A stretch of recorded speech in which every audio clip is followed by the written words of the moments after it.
Welcome, everybody, to the 18th edition of Let's Take 5. This is the podcast where we look at one of the greats of cinema, take 5 of their films, and break it down and sort of figure out why they are so great. We covered Robert De Niro to kick us off, then we did Billy Wilder, then we did Akira Kurosawa, and now we are doing Cate Blanchett. The previous films that we recorded a podcast on were Elizabeth and Lord of the Rings, The Fellowship of the Ring with her, and today we are diving into The Aviator. My name is Ray Martindale. I'm Austin Luker. And let's take 5. Oh, let's do it. Let's do it. So, The Aviator is a film, came out in 2004, Christmas Day 2004. It was a Martin Scorsese film, which is a film of his that I thought for a long time was sort of undersung, as it were. I'm not sure exactly why, because of those two kind of weird early 2000 films, the ones that we kind of gloss over being Gangs of New York and The Aviator. I felt like, whereas I thought Gangs of New York was okay, I thought The Aviator really had something going on with it. I'm not a huge fan of Gangs of New York, but even as a big fan of Scorsese, it's very easy to say Scorsese and automatically think violent movies. Yes. So when he breaks away from that, and he has many that break away from that are excellent. Mm-hmm. This is one, The King of Comedy, After Hours, so many. But this is actually, it's up there. And we chose this film because this is the first time Cate Blanchett wins an Oscar. Mm-hmm. Yes, so she wins. She's nominated for Elizabeth, which we'd already covered for Best Actress, and then she wins Best Supporting Actress for this film because she plays the late, great Katharine Hepburn in this film. So what do we think about her performance in this film? She's incredible in this, and it was so much fun to watch this movie, and I'm glad that we do watch them in chronological order, because we saw Elizabeth, and it's such a great representation of her authority, her regalness, and then you see that in Lord of the Rings in an extremely well way. This one is so different. Mm-hmm. Her first scene is actually using her fame on the golf course with Howard Hughes to mess with the status quo in many ways. She knows she's famous. She knows he's famous. They both kind of know their reputations, and she's using that to mess with him, to kind of get a rile out of him. Yes, and later in the film, he brings it up to her. He says, "Stop acting, Kate." And I'm really happy that he did that, because early in the film, particularly the golf course scene, which is the first real scene with her and Howard Hughes, played by Leonardo DiCaprio, it's really over the top. Now, granted, Katharine Hepburn is over the top. She always was. And that's... Everyone said that. Everyone watch her films. Basically, she was the same person on screen that she was in real life. This sort of lavish, opulent, red-haired beauty, and comes from wealth too and means. So she has time to play golf. And she makes a lot of proclamations that are sort of outside her realm of expertise. Like she wants to quote famous scientists. She wants to talk about what actually men on a primitive level and how they must possess men in that scene. And watching that scene again, that was... I guess I should... Disclaimer here, I came into this film thinking this would be my favorite Cate Blanchett performance, because I sort of remembered it that way. And this scene actually kind of threw me off a bit because it was so over the top. Now, you could make that argument that Katharine Hepburn, of course, was so over the top, but Cate Blanchett never goes back to how big she is in that golf course scene, but I think that's by design. Absolutely. Yeah. I think we talked about in Elizabeth how there was a very, very clear arc from the joyful innocence she has at the beginning, and as she takes on the power and responsibility, she becomes a lot more... jaded is not the right word, but more ready to lead the country and to lead in her vision. This one is so wonderfully not linear in an arc. You kind of get Katharine Hepburn up and down. She's always different from 1 to 10 of how big she's going to be, often because of who is watching her. You have her at her biggest on the golf course because she's trying to defy expectations and to create an uncomfortableness in Howard Hughes with her persona. Then it kind of goes down again into some really intimate moments, especially on their plane ride. And then it goes right back up again when she's with her family. Yeah, because there's the persona of her. Well, and even after that scene, playing more to your point, I just thought of this. It's a really uncomfortable scene where basically everyone's talking over Howard.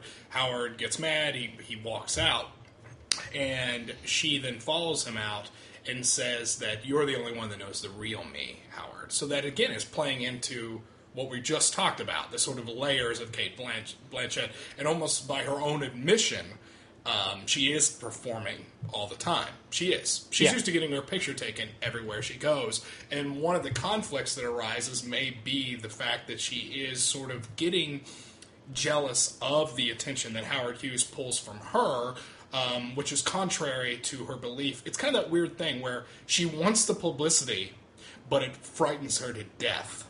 Absolutely. Yeah. And you really get that through her performance. And it's an awesome time to depict Katharine Hepburn because this is right in the valley of her career. Yeah. She started off very well in films in the 30s and such, and then she had a couple bombs in a row and was just dead until the Philadelphia Story. Yes, Philadelphia Story saved her career. Yeah, absolutely. And it started a whole new, different line of films. But at this point, she's very worried about being a former star. Yeah, and I think actually the term box office poison was framed for Katharine Hepburn. It was first used for her. Now, this is going to get into some, and we talk about the performances of the actors and the directors, but we do talk about what we think about the film too in this podcast if you're coming to it the first time. So I had an issue in this film this time watching it where the first act of the movie did not entertain me in the way it did before because the characters are caricatures of the characters they're playing in a way that, let me give you an example. Jude Law plays Errol Flynn in the film. So what do we need and he's in the film for 10 minutes, maybe 10 minutes, probably more like 5. So we have to have him talk about having sex. Mm-hmm. We have to have him talk about sex. Then we have to have him get in a fist fight. Because that's what Errol Flynn did. So, you know what I mean? It's like, okay, like, and in Like Flynn, if you've heard that phrase, that's coined from him as well. And then the one time we see Katharine Hepburn out, she has to say, well, I'm box office poison, don't you know? She has to actually say that because they really want you to know that's Katharine Hepburn. Right. There was almost too much of that pandering going on to where I felt like I was watching cardboard cutouts at times rather than watching the actual characters, even with Spencer Tracy later. But it's hard to say that's a negative because I almost think that was the intent. to show them as that while they're out in public, and then give you a very different idea who they are in private. We just don't see that with Errol Flynn or Spencer Tracy. The look of the film is very different from not only Scorsese films, but really any film. There is a very strange gloss on the lens for so many, especially those early scenes. They're evoking almost the image of the golden age of Hollywood. It's not going for complete realism. It's going for depicting the parties, the legends of the parties that are going on. Yes. So I was never bothered by it, especially since you're covering characters who are so extravagant. Yes. Howard Hughes is a fascinating character, but also he's not a subtle person. Mm-hmm. He needed 27 cameras for his crazy airplane movie. Yeah. That's just the kind of person he was. And to watch him ebb and flow with success, failures, insecurities, and mental illness, I love this film. I really like this film a lot. And to watch it this time and focus on Cate Blanchett was amazing because I always knew that Katharine Hepburn is only in a fraction of the film.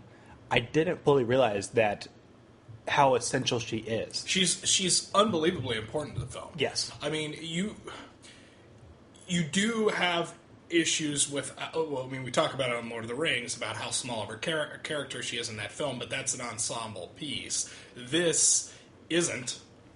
This is a character study about Howard Hughes. So even though she's smaller, the way she chips away or the way she grows, the character of Howard Hughes complements the movie in a way.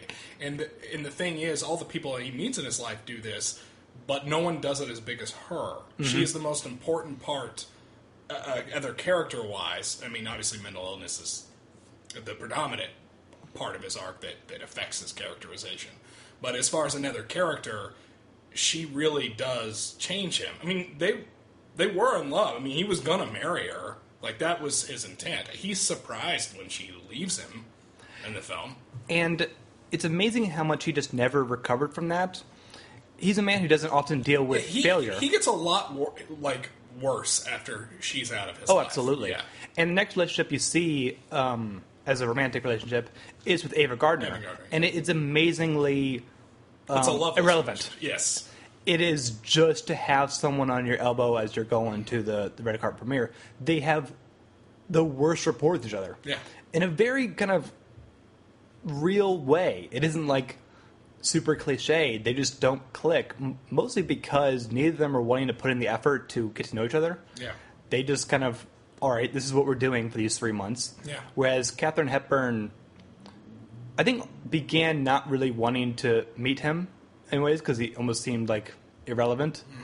But then she just became more and more fascinated by him and vice versa. They had a really great companionship, and that's where he became vulnerable, and arguably the last time he's ever vulnerable with any person that we see in the film. Yes, I would say that he is, with Ava Gardner a little bit, you know, he lets her in. He lets her know that he's crazy, Ava Gardner. So I think that has a lot to do with it, because he tells her that he sees things that aren't there, and he knows they're not there. So that, other than that, but it's not, there's not a love between it. He tells them both that. I mean, they both know that. She comes over and cuts his hair, that whole scene or whatever.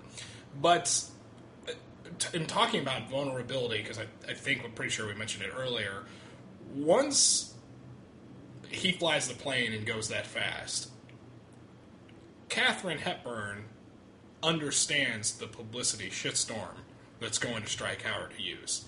And she needs him to understand that. And that was my favorite Cate Blanchett scene, because you see her afraid of what the press can do to you. And she's at a lower position than him. She's on the floor looking up at him. And I thought that was really effective. And she's almost like holding back tears, but that was extraordinarily effective. And it's a complete contrast to what we see when we first meet her, which I think is important. Absolutely. And also, I think she recognizes his limitations of what he can do. We see early on he struggles with the red carpet at the premiere of Hell's Angels, but that is possibly just one night he has to do it with one film, which it comes up maybe every couple years. He can do that. He can be uncomfortable for that day. This is now going to be a lot more. And to make him such a public figure, he's good at one-on-one conversations at dinners. He's very intelligent. He's very cunning with how he's able to make really big men seem small. Yes. I love that scene with him and Alec Baldwin at the dinner table. And they're just casually comparing plain secrets. Yeah. And Alec Baldwin, who is uber confident in every performance he does. It's Alec Baldwin. Yeah. But to watch him being unsure of how he should have the drapes on his windows. And how he should talk about it. Like, what he should reveal. Yeah. And then being afraid of him, I think, ultimately. Or afraid of his genius. He's always going to be limited by his anxiety and his OCD. But when he's not, you almost see, like, the Baldwin character, One Trip, you see him almost like, well, maybe I shouldn't always rely on that. Yeah. You know, maybe I'm overinflating it because I need it to be that a certain way. I don't know. It was interesting. Again, though, One Trip's a very character type person. Yes. So it's in the film as well. And I really enjoyed the last act when Howard Hughes' mental illness becomes too much. He becomes a recluse. He does the infamous, peeing in bottles. Mm-hmm. And that is when you see everyone stops being scared of him. Yeah. Alan Alda is such a dick in this movie in such a wonderful way. He's good at playing a dick. He's amazing. Yeah. And this year he's in the TV show Horace and Pete. And if you've only seen him in MASH, oh my god, to give you a hint, this was a role that was offered to Joe Pesci and Jack Nicholson, and then Alan Alda took it. So it's a role written for Joe Pesci. And I love the moment when they're going through his house because it's the FBI thing, and he just grabs one of his glasses and just puts a big old smudge on it. Yeah. So he knows all the rumors of what he is, and he knows this will just drive him nuts. Mm-hmm. Yeah, he's gleefully a dick, but again underestimates the mental prowess of Howard Hughes. And then the Senate briefing is brilliant. Yeah, the Senate briefing late in the film where he allows Howard Hughes to cross-examine him. That's a mistake. Yes, it was. He should shut that thing down. And then all the publicity he thought would ruin Howard Hughes is what ends up saving him. Yeah. So, which is ultimately what the film is about. If there's one thing to take from it, because Aviator has a lot going on. Again, it's another character study. But it's ultimately about, at the end, about Hughes' possession of TWA and trying to get it to fly around the world and break up the Pan Am monopoly. That's probably the biggest goal of the film, because it is, I think, the way Howard Hughes wanted it to be thought of as, of course, an aviator. Yeah. That's what he wants, right? Well, I mean, it's the whole, fly to the sky kind of thing. It's not only that, he just wants to break records everywhere. Yeah. It's the ambition. I've seen Hell's Angels. It's a really boring movie. Yeah. Until that air fight, and you go, holy crap, I can't believe this was made in the 20s. This is insane. And then you wonder why there was even dialogue in this movie. Yeah. Because it's just not that great. But that's what he did. And so I really enjoyed the ending parts when you have Alan Alda acting this way, but then you have Alec Baldwin's character of the man of Pan Am. When he's basically trying to buy the company, he's not as, evil is too strong a word, but he's not as gleeful in his victory over Hughes as Alan Alda is.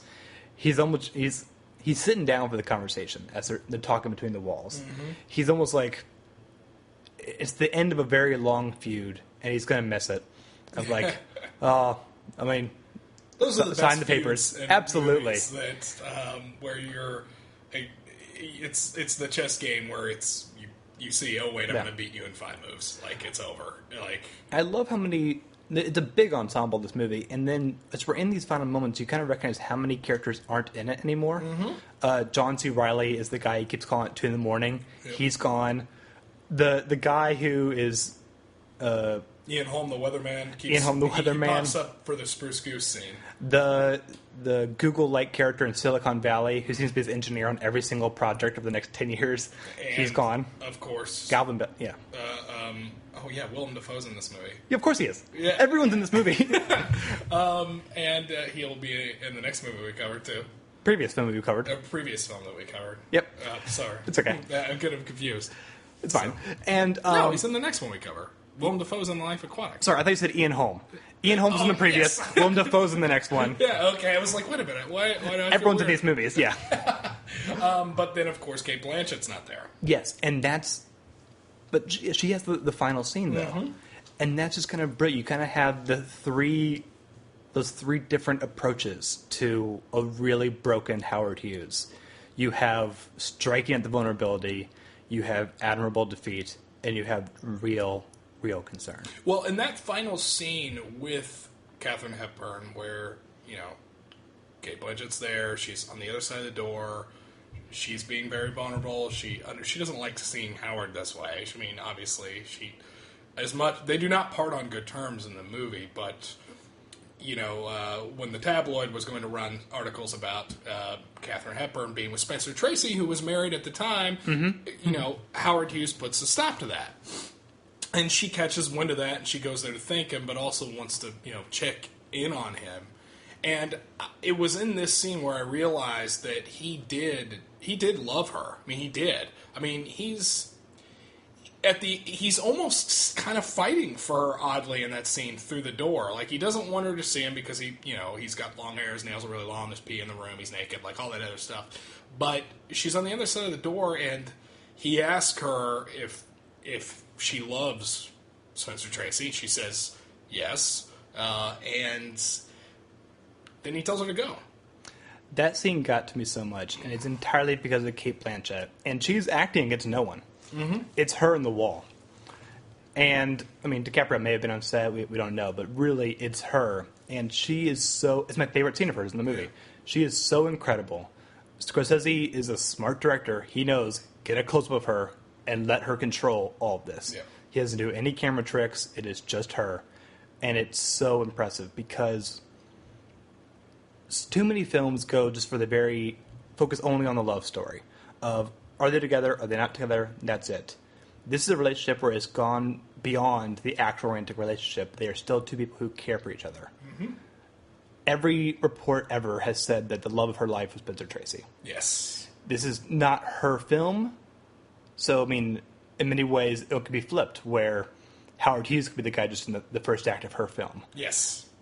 But they're so important to each other that even though the film ends and you don't really want them to go off in the sunset together, you're really happy that they're in a better place and that they care for each other. Yeah, and I think ultimately Katharine Hepburn ends up coming off good in this film. Absolutely. She comes off good, whereas I don't think Howard Hughes does.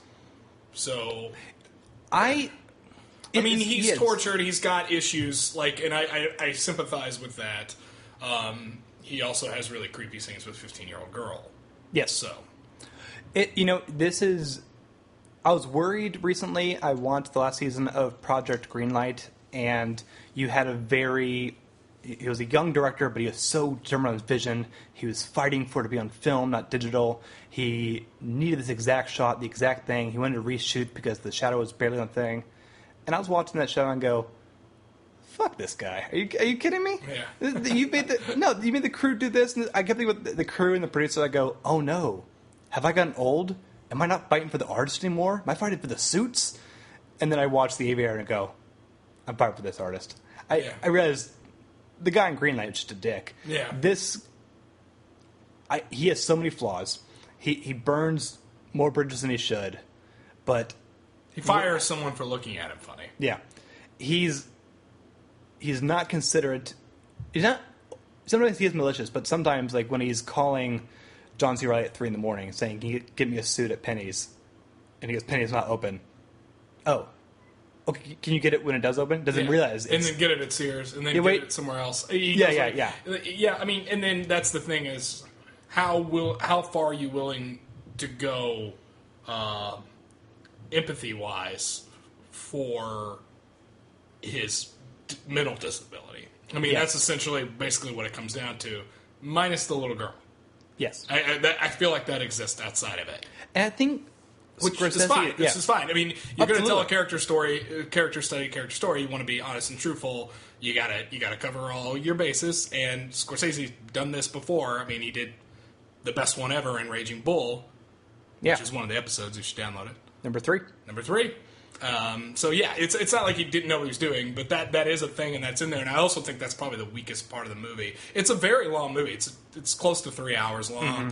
It's somewhere in that hour 45, 2 hour 10 in there.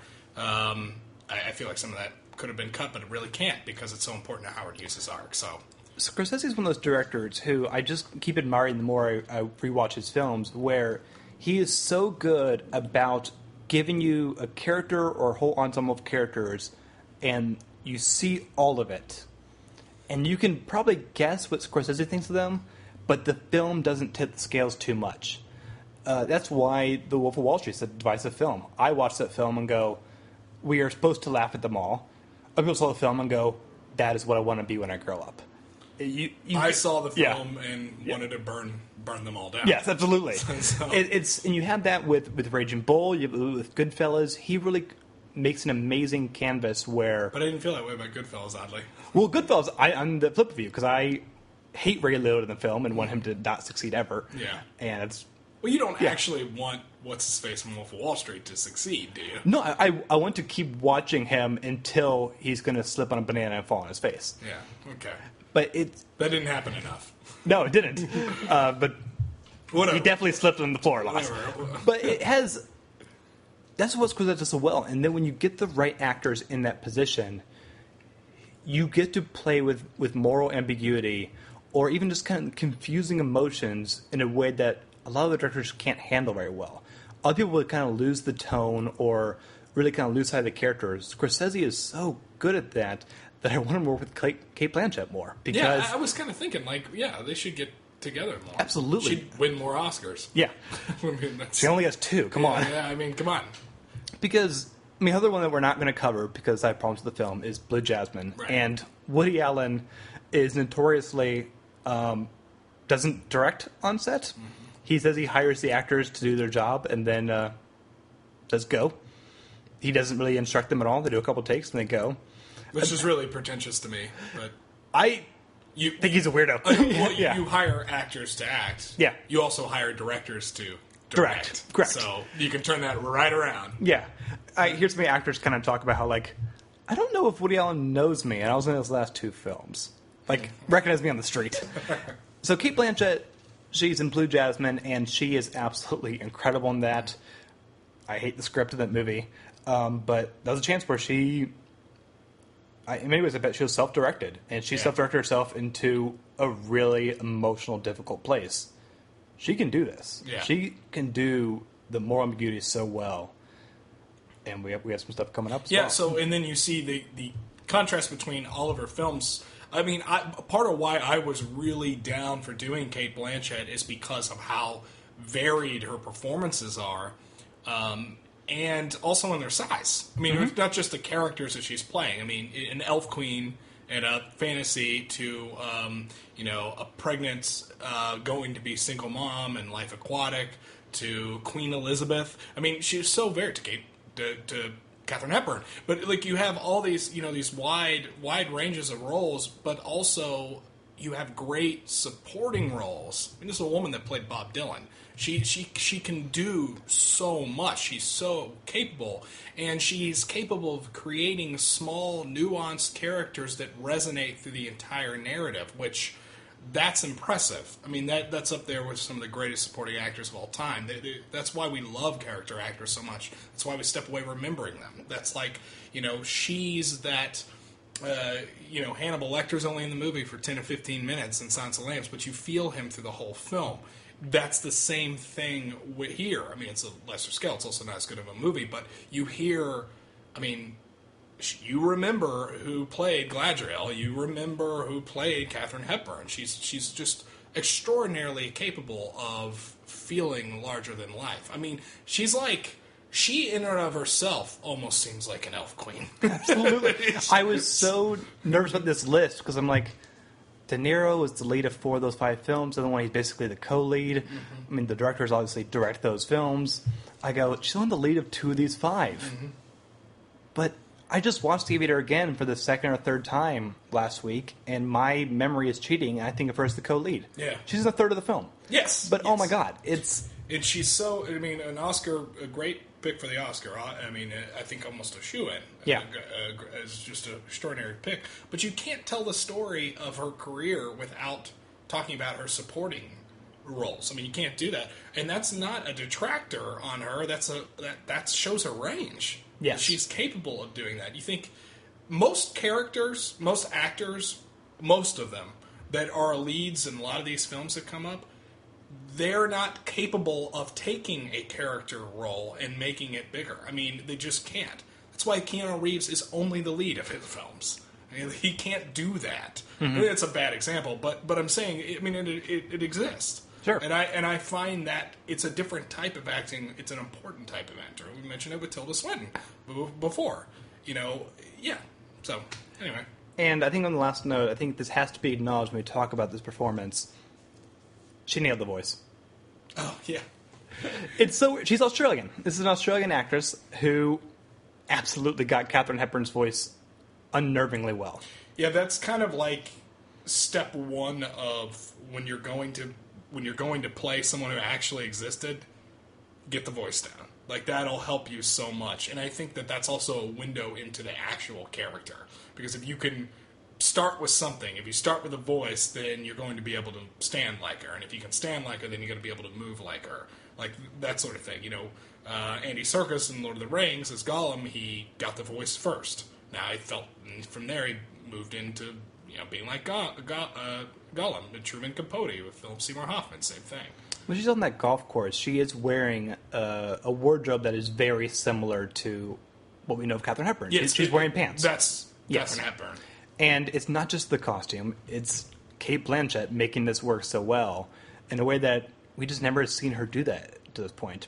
She's been in some other stuff. She's in a not very good movie called Bandits, but this is incredible. I love this performance a lot. Yeah, and one of those performances you can't tell. Jesus, yeah, it's a loud horn. Yes, there's a Cubs game going on 2 blocks away, but it's one of those performances you just can't ignore it. You cannot ignore it if you're going to talk about Cate Blanchett, and really one of the better performances of that decade.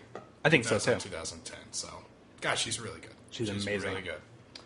All right, that is it for episode 18.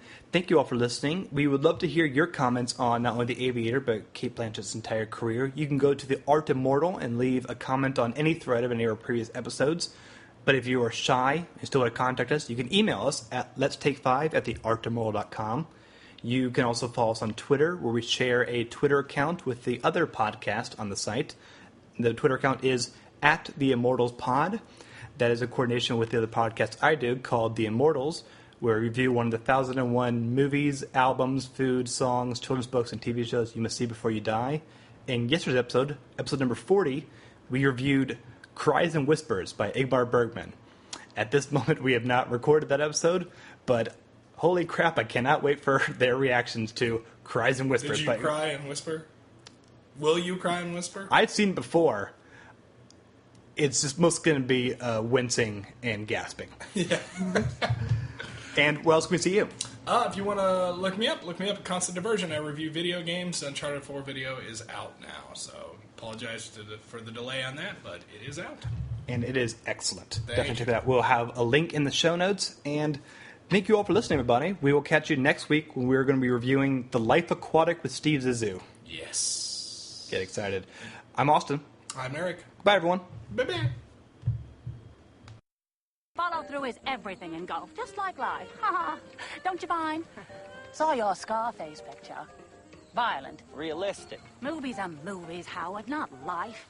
Now the stage. The stage is real. Real flesh and blood, human beings right out there in front of you, Buster. Can't look away, can't munch popcorn. That would be rude. Do you like the theater? No. Oh, I adore the theater.